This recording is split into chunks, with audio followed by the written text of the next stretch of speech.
கர்த்தருடைய பரிசுத்த நாமத்துக்கு மகிமை உண்டாவதாக. இன்றைய நாளிலும் தேவனுடைய வார்த்தை நீதிமொழிகள் 22வது அதிகாரம் 4வது வசனம்.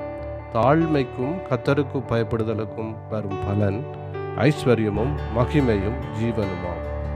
இங்கே நாங்கள் இந்த வார்த்தையிலே நாங்கள் பார்க்கிறோம், 2 காரியங்களை செய்கிற பொழுது தேவன் 3 ஆசீர்வாதங்களை நமக்கு கட்டளை இடுகிறவராக இருக்கிறார் என்று இந்த வார்த்தையை நாங்கள் பார்க்கிறோம். 3 நன்மைகளை நாங்கள் பெற்றுக்கொள்ள முடியும்.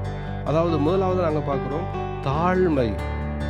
எங்களை உயர்த்தி கொள்ளாமல் தேவனுக்கு முன்பாகவும் மனிதர்களுக்கு முன்பாகவும் நாங்கள் எப்பொழுது தாழ்மையாக இருக்க கற்றுக்கொள்ளுகிற பொழுது நமக்கு ஆசீர்வாதம் உண்டு என்று வசனத்திலே நாங்கள் இந்த இடத்துல பார்க்கிறோம். நீதிமொழிகள் 3:34 நாங்கள் பார்க்க முடியும், தாழ்மை உள்ளவர்களுக்கோ கர்த்தர் கிருபை அளிக்கிறார் என்று வசனம் சொல்லுகிறது.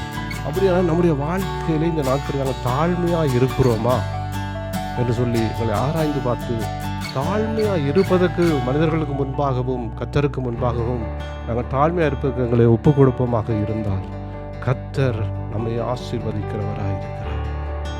அடுத்ததாக பார்க்கிறோம், கர்த்தருக்கு பயப்படுதல் என்று சொல்லப்படுகிறது. கர்த்தருக்கு பயப்படுதல்.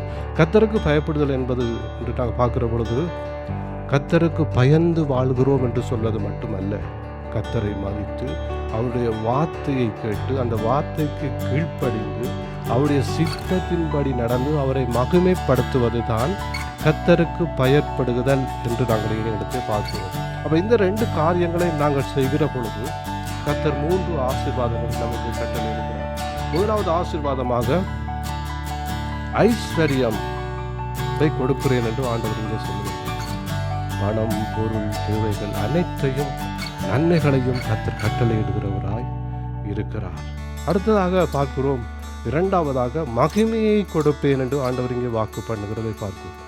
தேவனிடத்திலும் மனிதனிடத்திலும் இருந்து நமக்கு மகிமையான காரியங்கள் கிடைக்கும்.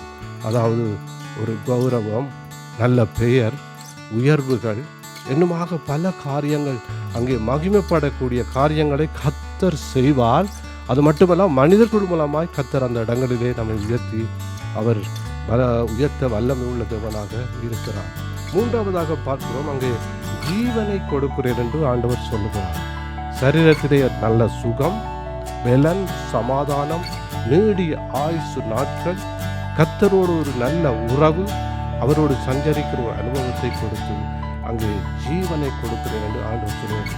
இந்த 3 ஆசீர்வாதங்களை நாங்கள் பெற்றுக்கொள்வதற்கு தாழ்மை உள்ளவர்களாக நாங்கள் மாற வேண்டும்.